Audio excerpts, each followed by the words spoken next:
ஞானானந்தமயம் தேவம் நிர்மலஸ்படிகாகிருதியும் ஆதாரம் சர்வ வித்யானாமயக்ரீவம் உபாஸ்மகே. அஸ்ட்ரோ டிவி நேயர்களுக்கு அஸ்ட்ரோ கேஎஸ்ஐயங்காரின் பணிவான நமஸ்காரங்கள். வார பலன் 29/7/2024 4/8/2024 வரை உண்டான வாரத்திற்கு என்னென்ன பலன் மேஷம் முதல் மீனம் வரை அப்படின்றத பார்க்கலாம். முதல்ல இந்த வாரத்தினுடைய கோல்சாரம் என்ன, இந்த வாரத்தில் வரக்கூடிய விசேஷ நாட்கள் என்ன, இந்த வாரத்தில் எந்தெந்த ராசிக்காரர்களுக்கு சந்திராஷ்டமம் அப்படின்னு வரிசைப்படுத்தி பார்ப்போம். இப்போ முதல்ல இந்த வாரத்தினுடைய கோல்சாரம் அப்படின்னு சொல்லும்பொழுது காலவருஷ தத்துவத்தின் 2வது ராசியான ரிஷபத்தில் செவ்வாயும் குருவும், கடகத்தில் புதன் சூரியன் மற்றும் சுக்கிரன், கேது பகவான் கன்னியிலையும், கும்பத்தில் சனி பகவான் வக்கரத்திலையும், ராகு மீனத்தில் இருக்கக்கூடிய நிலை. சுக்கிரன் ஆகஸ்ட் 1 கடகத்திலிருந்து சிம்மத்துக்கு செல்கிறார். இந்த வாரத்தில் சந்திர பகவான் அதிவேகமாக செல்லக்கூடிய கிரகமானது பரணி நட்சத்திரம், அதாவது மேஷ ராசியிலிருந்து ஆயில்ய நட்சத்திரம் கடக ராசி வரலும் போகிறார். அதாவது இது 4 ராசிகள் போகிறார். அதாவது பரணி, கிருத்திகை, அதாவது பரணி, அதாவது மேஷம், ரிஷபம், மிதுனம், கடகம் 4 ராசிக்கு அவர் போகிறார்.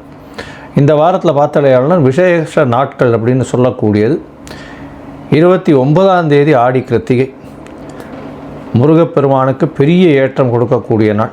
நிறைய அதாவது பால் குடங்கள், அதை தவிர முருகப்பெருமானுக்கு அதாவது அன்றைக்கி விரதம் இருந்தெல்லாம் செல்லக்கூடிய விஷயங்கள் நிறைய நடக்கும். எதிரிகள் அற்ற நிலை வேண்டும்னா முருகப்பெருமானை வேண்டது ரொம்பவும் நல்லது.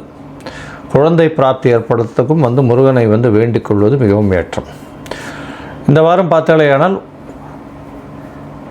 31/7/2024 அன்றைக்கி ஏகாதசி, அதாவது கிருஷ்ணபக்ஷ ஏகாதசி. வைணவர்களுக்கு மிகவும் ஏற்றமான நாள். இந்த காலகட்டத்தில் பார்த்தாலேயானால் உபவாசம் இருந்து, அதாவது சீனியர் சிட்டிசன்ஸ் இவாள்லாம் சுஜ்ஜி சாப்பிடுவா. அன்றைக்கி முடிஞ்சவர்களும் பெருமாளுக்கு உண்டான விஷயங்களை, அதாவது சகஸ்ரநாமம் இந்த மாதிரியான ஸ்லோகங்களை போட்டு கேட்டு பெருமாளுக்கு உண்டான விஷயங்களை பண்ணுறது ரொம்பவும் விசேஷம். 1 அன்னைக்கு பார்த்தாலேயானால் 1/8/2024 அன்னைக்கு பிரதோஷ காலம் மாலை. ஏன்னா பிரதோஷம்ன்றது மாலையில் தான் ரொம்பவும் விசேஷம். அதுவும் 5:45 6 மணி 6:15 மணி வரலும் உண்டான காலகட்டம். சந்தியா காலம்னு சொல்லக்கூடியது. அந்த தீபாராதனை சிவன் கோவிலில் பெரிய விசேஷம். நந்தி தேவனுடைய கொம்பின் வழியாக தீபாராதனையை பார்க்குறது மிகப்பெரிய ஏற்றத்தை கொடுக்கும். இதன் மூலியமாக நீங்கள் நினைத்த காரியங்கள் எல்லாமே வெற்றி அடையும். நினைத்த காரியங்கள், கடன் தீரக்கூடிய பிரச்சனைகள், அதை தவிர எல்லா பிரச்சனைகள், உடல் நலத்தில் உண்டான பிரச்சனைகள், நீங்கள் உங்கள் குடும்பத்தில் உண்டான எந்த ஒரு பிரச்சனைக்கும் பெரிய ஏற்றம் கொடுக்கும்.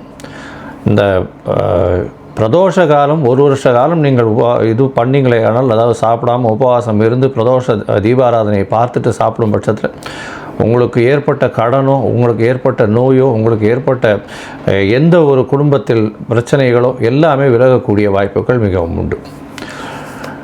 இந்த வாரத்தில் பார்த்தாலேயானால் ஆடிப்பெருக்கு 3/8/2024, அதாவது ஆடிப்பெருக்குன்றது ஆடி 18ஆம் நாள் அன்றைக்கி பார்த்தாலேயானால் சூரியனும் சந்திரனும் பூச நட்சத்திரம் சனி பகவானுடைய நட்சத்திரத்தில் இருக்கிறதும், சனி பகவான் நட்சத்திரத்தை விட்டு செல்லக்கூடிய காலகட்டத்தை ஆடிப்பெருக்குன்னு சொல்கிறோம். பொதுவாகவே சந்திரன் வீட்டில் சூரியன் இந்த காலகட்டத்தில் இருக்கிறதும், சக்தியின் வீட்டில் சிவம் இருக்கிறதுனால சக்திக்கு மிகப்பெரிய ஏற்றம். அதனால தான் இது அம்மனுக்கு இந்த மாதம் மிகவும் ஏற்றமான மாதம் ஆடி மாதம்னு சொல்லக்கூடியது. இந்த சூரியன் சந்திரன் சேர்க்கை ஆடிப்பெருக்கு 18 பார்த்தாலேயானால் உங்களுக்கு காவிரி ஆற்றங்கரையில் நீர்பிடிப்பு பகுதிகளில், பொதுவாகவே காவிரின்னு மட்டும் இல்லை நீர்பிடிப்பு பகுதிகளெல்லாம் பெண்களெல்லாம் போகிறதும், அதாவது அங்கே போய் புதிய நீர் பாசனம் வர்றதுனால அங்கே விளக்கேற்றி கற்பூரம் ஏற்றிட்டு புதிய நீரை வரவேற்று செல்லக்கூடிய காலகட்டமாகவும் இருக்கும். மழையும் சரி, நல்ல ஒரு பாசனத்திற்கு தண்ணீரும் இந்த வருஷம் நல்லபடியாக வரணும்னு வேண்டிக்கிறதும் இந்த ஆடி 18 ஒரு பெரிய விசேஷம். இந்த ஆடி 18க்கு மேலே கல்யாணத்துக்கு ஜாதகம் பரிவர்த்தனை பண்ணிக்கிறது, அதெல்லாம் நல்லபடியாக பண்ணக்கூடிய வாய்ப்புகள் மிகவும் அதிகம். இந்த வாரம் பார்த்தாலேயானால் 4/8/2024 அன்றைக்கி அமாவாசை. ஆடி அமாவாசை பொதுவாகவே தட்சிணாயன புண்ணிய காலத்தில் வரக்கூடிய மிகப்பெரிய விஷயம். ஆடி அமாவாசைன்றது ஆடி மாதம், புரட்டாசி மாதம், தை மாதம், தை அமாவாசை, ஆடி அமாவாசையெல்லாம் மிகவும் ஏற்றமான விஷயம். பித்ருக்களுக்கு செய்யக்கூடிய கடமைகளில் ஒன்று. பண்ண வேண்டியது தாய் தந்தை இல்லாதவர்கள் கண்டிப்பாக இந்த கடமைகளை ஆற்ற வேண்டும் அப்படின்றத சொல்கிறோம். அது இல்லை அப்படின்னா கண்டிப்பாக அவர்களுடைய குலத்தில் பிரச்சனைகள் வரும். அதாவது குழந்தைகளுக்கு பிரச்சனைகள் வரும். குடும்பத்தில் எந்த ஒரு சுபகாரியங்களும் தட்டி செல்லக்கூடிய வாய்ப்புகள் உண்டு. எல்லா சுபகாரியமும் கைகிட்ட வந்து தட்டி போயிட்டே இருக்கும். இந்த மாதிரி பித்ருக்களுக்கு உண்டான காரியங்களோ பித்ருக்களுக்கு உண்டான கடமைகளில் செய்யாமல் இருப்பீர்களே ஆனால் கண்டிப்பாக இந்த மாதிரியான பிரச்சனைகள் வரும். இந்த வாரம் பார்த்தாலும் எந்தெந்த ராசிக்கு சந்திராஷ்டமம் அப்படின்னு பார்க்கும்பொழுது கன்னி, துலாம், விருச்சிகம், தனுசு, இந்த 4 ராசிக்காரர்களுக்கு சந்திராஷ்டமம் இருக்குது. சந்திராஷ்டமம்னா உங்களுடைய பிறந்த ராசியிலிருந்து 8ஆம் ராசி, அதாவது 8ஆம் ராசியில் சந்திர பகவான் மறையக்கூடிய காலம். இந்த காலகட்டத்தில் புதிய முயற்சி வேண்டாம், வெளியூர் வெளிமாநில பிரயாணம் வேண்டாம்னு சொல்கிறோம். ஒரு வேளை பண்ண வேண்டிய கட்டாயம் இருந்தது ஏனால் அருகில் இருக்கக்கூடிய கோசாலையில் சென்று இந்த கோசாலைக்கு போய் பசுமாட்டுக்கு உங்களால் முடிஞ்ச ஒரு அகத்திக்கீரை கட்டு வாங்கி கொடுக்கறதன் மூலியமாக சந்திராஷ்டமத்தின் தாக்கம் நிச்சயமாக குறையும். சரி, இந்த வாரம் மேஷம் முதல் மீனம் வரை 29/7/2024 4/8/2024 வரை உண்டான காலகட்டம் எப்படி இருக்குன்றதை பார்க்கலாம். அதற்கு முன்னாடி என்னுடைய மொபைல் நம்பர் கீழே ஸ்க்ராலிங்கில் வந்துட்டுருக்கோம். உங்களுக்கு அஸ்ட்ராலஜிக்கல் கன்சல்ட் தேவைப்பட்டுதுன்னா எனக்கு ஒரு ஃபோன் பண்ணுங்க. உங்களுடைய date, time, place of birth, உங்களுடைய நேம், பேரண்ட்ஸ் நேம், இது எல்லாம் கொடுங்க. முதல்ல ஜாதகத்தை போட்டு சந்தி இருக்கான்னு பார்க்குறேன். பாத சந்தி, நட்சத்திர சந்தி, அதை தவிர லக்ன சந்தி இருக்கா, அதை தவிர ராகு கேத்துவோட சம்பந்தம் இருக்கா கிரகங்களுக்கு, இது எல்லாத்தையும் பார்த்துட்டு உங்களுடைய ஜாதகத்தை போடுறேன். என்னுடைய கட்டணம் என்னன்னு தெரியப்படுத்துகிறேன். என்னுடைய கட்டணத்தை அனுப்புங்க. உங்களுக்கு அப்பாயின்மெண்ட் தரேன் 2-3 டேஸில். இந்த அப்பாயின்மெண்ட் மூலமாக உங்களுடைய பிரச்சனைகள் என்ன அப்படின்றத பார்த்து அதற்குண்டான ஒரு எளிய பரிகாரம் என்ன அப்படின்றத சொல்கிறேன். சரி, இப்போ மேஷம் முதல் மீனம் வரை 29/7/2024 4/8/2024 வரை உண்டான நாட்கள் எப்படி இருக்குன்னு பார்க்கலாம். கடகம், புனர்பூசம், பூசம், ஆயில்யம், இந்த 3 நட்சத்திரம் 9 பாதங்களை கொண்ட ராசி. ராசியின் அதிபதி சந்திர பகவான் அதிவேகமாக செல்லக்கூடிய கிரகம். இந்த வாரம் பார்த்தாலேயானால் உங்களுடைய ராசியிலேயே 3 கிரகங்கள் இருக்குது. புதன், சூரியன் மற்றும் சுக்கிரன் 3 கிரகங்கள் இருக்கிறது விசேஷம். இந்த வாரத்தில் பார்த்தாலேயானால் உங்களுடைய ராசிக்கு 2ஆம் இடத்துல சுக்கிர பகவான் போகிறார் 1ஆம் தேதி எண்ணிக்கை. அதன் மூலியமாக பார்த்தாலேனா குடும்பத்தில் நல்ல ஒரு ஏற்றம் கிடைக்கக்கூடிய காலகட்டமாக அமைய போகிறது. 3ஆம் இடத்தில் இருக்கக்கூடிய கேது பகவான் மூலியமாக சிறு சிறு தடைகள் வந்தாலும் உங்களுடைய இலக்கை அடையக்கூடிய வாய்ப்புகள் நிச்சயமாக உண்டு. வெற்றி நிச்சயமாக இருக்கக்கூடிய காலகட்டம். ராசிக்கு 8ஆம் இடத்துல அஷ்டமத்து சனி இருக்கே அப்படின்னு கவலைப்பட வேண்டாம். வக்கரகதியில் இருக்கார். அதனால் இந்த காலகட்டம் உங்களுக்கு ஒரு நல்ல ஏற்றத்தை கொடுக்கும். கவலைப்பட தேவையில்லை. தொழிலில் அபிவிருத்தி இருக்கும். தொழிலில் மாற்றங்கள் வரக்கூடிய வாய்ப்புகள் உண்டு. செய்யக்கூடிய வேலையில் மாற்றங்கள் இருக்கக்கூடிய வாய்ப்பு உண்டு. உங்களுக்கு அதாவது ப்ரமோஷன் கிடைச்சி வெளியூர், வெளிமாநிலம், வெளிநாடு செல்லக்கூடிய பாக்கியம் நிச்சயமாக உண்டு. ராசிக்கு 9ஆம் இடத்தில் இருக்கக்கூடிய ராகு பகவான் மூலியமாக சிறு சிறு உடல் உபாதைகள் தந்தைக்கு வரும். இருந்தாலும் பணவரவிற்கு பஞ்சம் இருக்காது. தொழிலில் அபிவிருத்தி ஏற்படக்கூடிய வாய்ப்புகள் நிச்சயமாக இருக்கும். உங்களுடைய அதியோகர்னு சொல்லக்கூடிய செவ்வாய் பகவான் 11ஆம் இடத்துல போய் இருக்கிறது பெரிய விசேஷம். 11ஆம் இடத்துல குரு, செவ்வாய் சேர்ந்து இருக்கக்கூடிய காலகட்டம் நல்ல ஒரு ஏற்றத்தை கொடுக்கக்கூடிய காலகட்டமாக அமைய போகிறது. நீங்கள் நினைத்தது எல்லாமே நடக்கக்கூடிய வாய்ப்புகள் நிச்சயமாக உண்டு. இந்த வாரம் அதிவேகமாக செல்லக்கூடிய கிரகமான சந்திர பகவான் உங்களுடைய ராசிக்கு 10ஆம் இடத்துல இருக்கிறது விசேஷம். 10ஆம் இடத்துல 29/7/2024 4/8/2024 வரை உண்டான வாரத்தில் 29ஆம் தேதி மாலை ஒரு 8:30 மணி வரலும் சந்திர பகவான் உங்களுடைய ராசிக்கு 10ஆம் இடத்துல இருக்கார். ராசிநாதனே 10ஆம் இடத்துல இருக்கிறது பெரிய விசேஷம். தொழிலில் பெரிய ஏற்றம் கிடைக்கும். இதன் மூலியமாக அபரிமிதமான ஏற்றம் கிடைக்கக்கூடிய காலகட்டம். புதிய தொழில் அமையக்கூடிய வாய்ப்புகள் நிச்சயமாக உண்டு. தொழிலில் லாபங்கள் அதிகமாக இருக்கும்.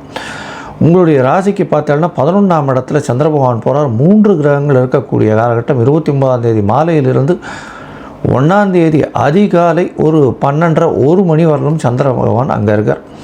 இதன் மூலியமாக சந்திர மங்கள யோகம் அமையிறது, குருமங்கள யோகம் அமையிறது, குரு சந்திர யோகம் அமையிறது. இது பெரிய ஏற்றத்தை கொடுக்கக்கூடிய காலகட்டமாக அமையிறது.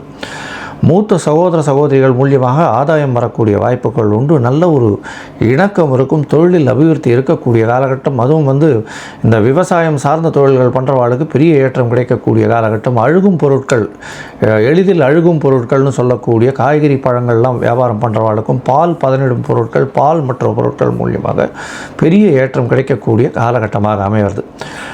இந்த வாரத்தில் பார்த்தாலேயானால் இந்த வண்டி வாகனம் ஓட்டுறவங்க, அவங்களுக்கு பெரிய ஏற்றம், அதாவது இந்த டிரைவர்ஸாக இருக்கிறவங்களுக்கெல்லாம் பெரிய ஏற்றமாக இருக்கக்கூடிய காலகட்டமாக இந்த வாரம் அமைய போகிறது. இந்த வாரத்தில் பார்த்தீங்கன்னா உங்களுடைய ராசிக்கு சந்திர பகவான் 11ஆம் இடத்துலேருந்து 12ஆம் இடத்துக்கு போகிறார். 12ஆம் இடத்துல 1ஆம் தேதி அதிகாலையிலிருந்து 3ஆம் தேதி காலை ஒரு 7:30 மணி வரலும் 12ஆம் இடத்துல இருக்கார். இந்த காலகட்டத்தில் பார்த்தீங்கன்னா அதாவது பரிவர்த்தனை யோகம் அமையிறது, அதாவது 12ஆம் அதிபதியும் ராசியின் அதிபதியும் பரிவர்த்தனை யோகம் அடைகிறது ரொம்ப விசேஷம். வெளிநாட்டுக்கு போகணுன்னு பார்த்துட்டு இருக்கவாளுக்கு வெளிநாடு போகக்கூடிய பாக்கியம் உண்டு. சுப செலவுகள் ஏற்படக்கூடிய வாய்ப்புகள் நிச்சயமாக இருக்கும். பணவரவிற்கு பஞ்சம் இருக்காது. எதை தொட்டாலும் வெற்றி கிடைக்கக்கூடிய வாய்ப்புகள் நிச்சயமாக உண்டு.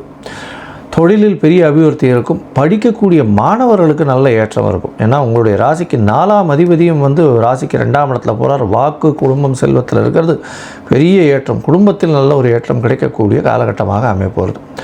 உங்களுடைய ராசியிலேயே சந்திர பகவான் போகிறார். 3ஆம் தேதி காலை ஒரு 7:30 மணி வரையிலிருந்து 5ஆம் தேதி மாலை ஒரு 4:30 மணி வரலும் இருக்கக்கூடிய காலகட்டமாக அமைய போகிறது. இதன் மூலியமாக பார்த்தேனால் உங்களுடைய ராசியில் சந்திர பகவான் ஆட்சி பெற்று போயிருக்கக்கூடிய காலகட்டம். அதனால் எந்த ஒரு விஷயத்திலும் வெற்றி கிடைக்கக்கூடிய காலகட்டமாக அமைய போகிறது. இந்த கடகராசிக்காரர்கள் இந்த வாரம் பார்த்தாலேயால் நல்ல ஒரு வெற்றிகரமான யோகங்கள் இருக்கக்கூடிய காலகட்டமாக அமைய போகிறது. உடல் நலத்தில் நல்ல ஏற்றம் இருக்கக்கூடிய காலகட்டமாக இருக்குது. இந்த வாரத்தில் நீங்கள் அருகில் இருக்கக்கூடிய இந்த முருகப்பெருமான் கோவிலுக்கு போயிட்டு வர்றதும், அதாவது வடபழனி முருகன் கோவிலுக்கு போயிட்டு வர்றதன் மூலியமாக உங்களுக்கு ஒரு பெரிய ஏற்றமும் மாற்றமும் இந்த வாரம் நிச்சயமாக வரும்.